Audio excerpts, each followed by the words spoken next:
This is an extract from the Leader Coronavirus Daily podcast by the Evening Standard and hosted by me, David Marsland. To hear the whole thing, search for it on your podcast provider.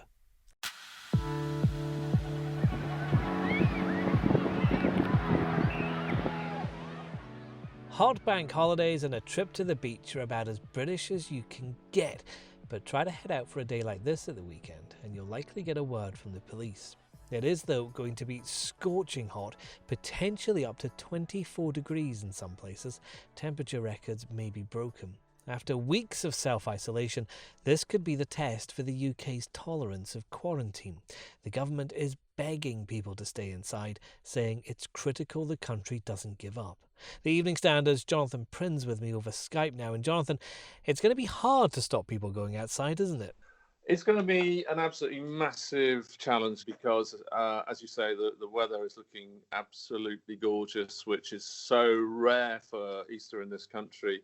It's a real treat, especially people have been in lockdown for 2-3 weeks or more now, and the kids are off school. It's going to be irresistible for families. And one of London's greatest features is its wonderful parks, and I think the temptation for people who are saying, I need my exercise, I need a bit of vitamin D, obviously I'll do my best to keep the appropriate distance and all the rest of it, but I need to get out there. And I think that temptation is going to put massive pressure on the parks and councils and the police this weekend. Is there a possibility the parks could be closed? Well, we've already seen several parks shut down. My local park, Ravenscourt Park, was closed for a few days when it got too busy. Victoria Park's been shut for several days now, and this has caused huge resentment and upset in and around Hackney, Tower Hamlets, and the communities that make use of what is an absolutely beautiful park in that part of London.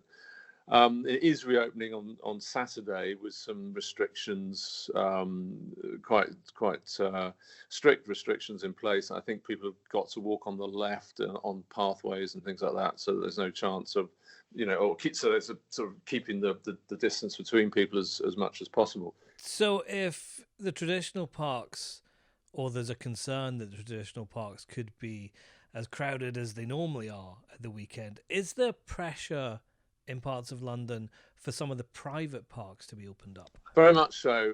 That's a possible solution that Southwark has highlighted in the last few days. The leader there, Peter John, has written to the owners of expanses of private land, specifically the playing fields of independent schools, golf courses, and Thames water reservoirs, which it sounds odd, but a lot of the water in London is stored in underground reservoirs that are grassed over and make really rather nice pieces of open land potentially for people to enjoy.